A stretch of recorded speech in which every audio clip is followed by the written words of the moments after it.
дос болушту. Экөө бири-бирине кошуна конушту.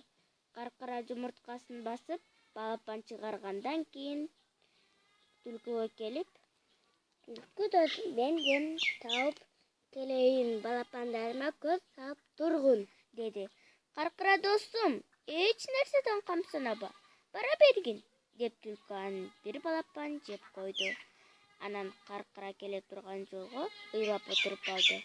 Бир убакта каркыра келип, Түлкү дос, эмне ыйлап отурасың, деди.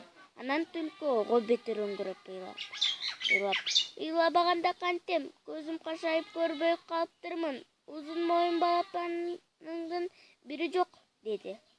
Каркыра түлкүдөн шектенип, калган балапандарын алып бөлөк жерге учуп кетиптир.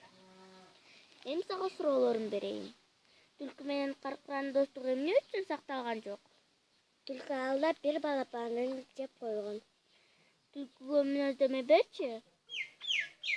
Түлкү кул, ачкөз, алдамчы. Азаматсың, Бекзат.